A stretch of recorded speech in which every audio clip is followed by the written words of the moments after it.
Number 4, the angel of light trick. Come with me back to 2 Corinthians 11 and 14 again. It says Satan himself transformed himself into an angel of light, right? So the enemy's most effective agents don't look evil.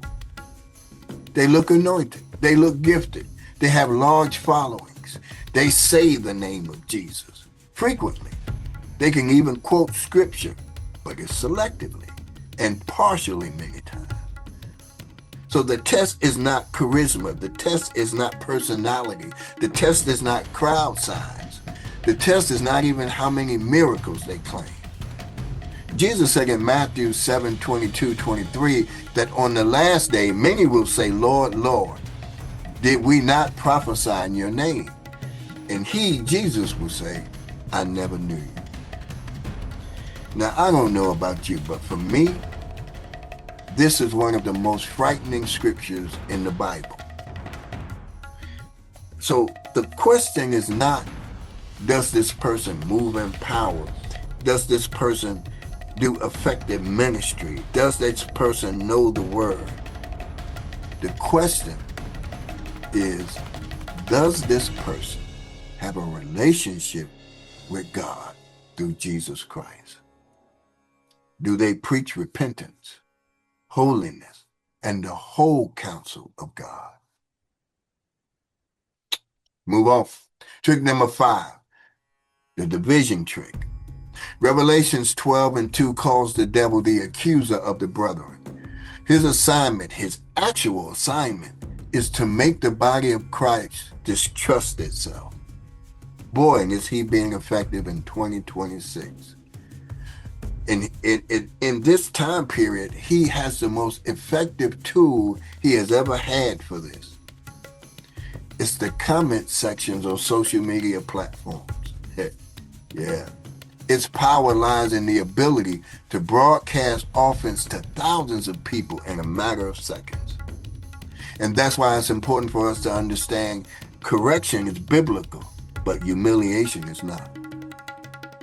See, love does not make a public case out of a private issue just because public attention is available.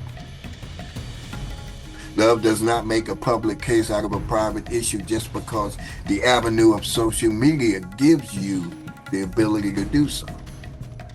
Remember how the devil uses the platform you may have? In Matthew 18:15, it states, if your brother or sister sins, go and point out their fault just between the two of you. Not to your followers. Not on a call-out video. Not in a live stream. But between the two of you. See, every time we watch believers tear each other apart publicly on social media, or every time a church splits over something that could have been handled privately, understand what's happening in those situations. The accuser is working, and he is using Christians to do his work. And that's the trick. He does not need outsiders. He doesn't have to use his demonic force. He needs the church to destroy itself from within, and he manipulates the believers to bring that to pass. All right, trick number 6, the identity doubt trick. And this was one, boy, I wrestled with. Because this is the one that's most personal. This one goes after you specifically, individually. Luke 4:3 is a text where the devil approaches Jesus in the wilderness after 40 days of fasting, and Jesus is physically weak. And he says to him, if you are the Son of God, command these stones to become bread. Now, if this statement was a gun, what would you consider the bullet to be? For me, the bullet is the 3 words he starts with. If you are. See, he asks this question, he presents this After the Holy Spirit had descended at Jesus' baptism, after the Father had spoken from heaven, you are my beloved Son, after a direct public declaration from God the Father himself, the very first move the enemy makes against Jesus is an attack on his identity and what God actually said. And he has not changed his strategy for you and I. I'm sure you've heard or you've stated it over yourself like I've done. At least one of these statements, you're not really saved, or you've done too much wrong for God to use you. Does God really love you? Have you really been forgiven? Oh, a real Christian would not struggle like this. You don't pray enough. You don't give enough. You don't know enough to be who you think you are, right? But those are not our thoughts. Those are the results of the assignment. And notice the answer Jesus gives. He does not mount an emotional defense. He does not present an argument against what the enemy is trying to tell him. He does not spiral into self-examination.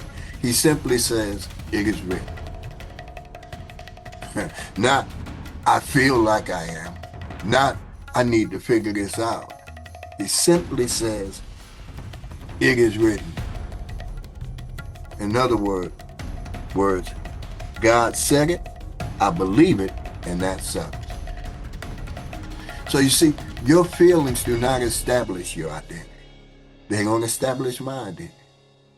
The word of God establishes it. And that word does not change based on how you feel or what you've done in the moment. All right, the last one, trick number 7. And it may be the most dangerous one of all because it's the quietest. And we could get a glimpse of it by looking at Revelations 3:15-16. And here Jesus speaks to the church of Laodicea. And he says, I know your works.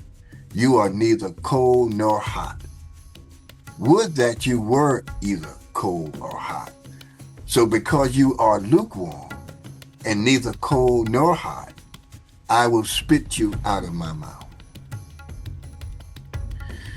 The drift into lukewarmness is never dramatic.